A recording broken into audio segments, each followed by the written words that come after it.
Now, let me mention something about one of our singers here in this music hour, Kevin Rogers.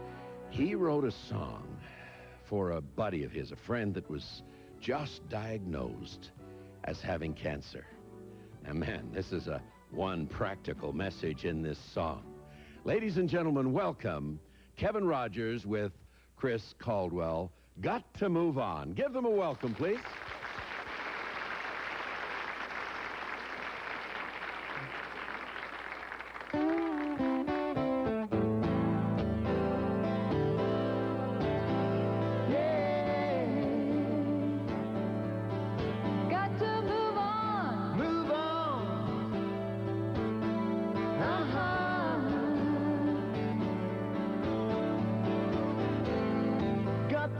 This morning,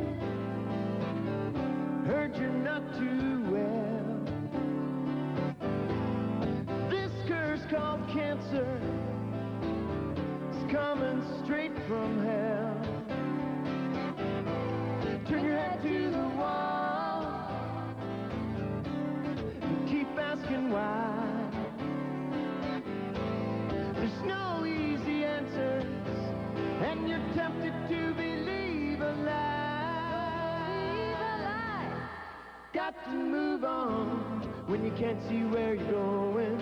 Got to move on, one step at a time. Got to move on and cross that Jordan. The Lord is standing by your side. Got to move on. Yeah.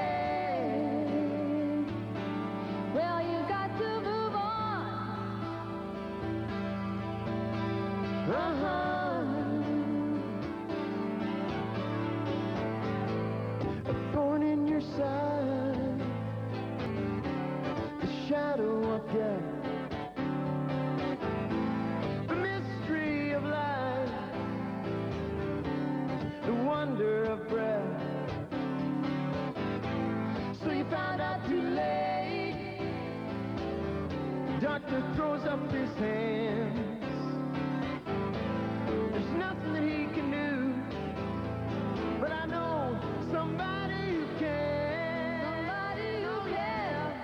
Got to move on when you can't see where you're going.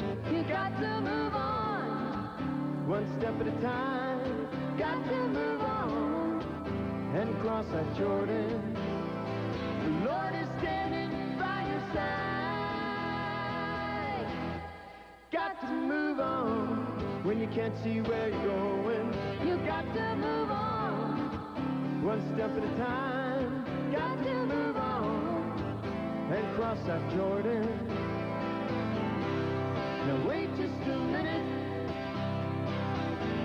I got something to say. The valley is higher, the mountain is lower, and the crooked ways they're made straight. Got to move on.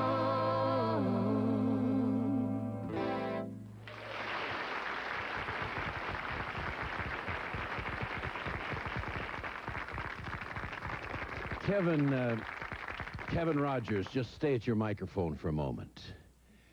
Tell us about the first time you sang that to the man that you wrote it for, who was diagnosed as having cancer. Well, the man that was diagnosed with cancer was a pastor. When I was growing up as a young person in youth groups, and then when I went to Bible college and into youth ministry, this man was really, I think, a mentor to me in many ways of what youth ministry was. And I had the opportunity, when my wife and I had a baby girl, we went and had our daughter dedicated at his church the day before he went in for surgery to have his tumor removed. My dad, who's also a minister, is on staff with him. And so you sang it to him that morning? Well, yeah. I bet you there were some tears in that congregation. It was an emotional service in many ways. When I wrote the song several months before that shortly after hearing that he had cancer, I remember just being struck with the sense that I think we all struggle with. You know, is he going to be healed? Is the Lord going to spare him, or is he going to get his ultimate healing and die? And here he was. It was really at a stage where if this operation didn't cure him, then it was game over. And there'd already been so many evidences of the Lord providing little healings and little miracles along the way, actually great miracles along the way. Let's let him tell it. Now, just before we went to air, I found out about this song, and that it was about Rick Hilsden. Rick was on just a short time ago. Of course, I went through the chemotherapy, and after about 8 months, the doctor came to me and said, Rick, the tumor has stopped shrinking. We've got to try something more drastic. So they tried the option of new chemotherapy. It didn't seem to respond to that. I was then transferred to Princess Margaret Hospital, and the doctors there tried radiation therapy, and the tumor stayed again that same size. Doctor sat me down one day and he said, there's one of two things happening. Either this tumor is unresponsive to any treatment and your days are numbered, or this thing inside your chest is dead. He said, to be honest with you, the chances of it being dead are very slim because the mass was still large. And he said, it's unusual to have a mass exist in your chest that large for such a long period of time and still be dead. So he said, I'd like to do some surgery and take a look inside to see what it is. So I agreed to that, went in for surgery on March the 2nd, 1992, and they took the knife to me down my side, opened up my ribs, and took out this tumor. Doctor said it peeled off like a banana. It was attached to the esophagus and then pressing against the lung on the other side. And immediately when it came out, the doctor looked at the other medical professionals and said, it looks dead to me.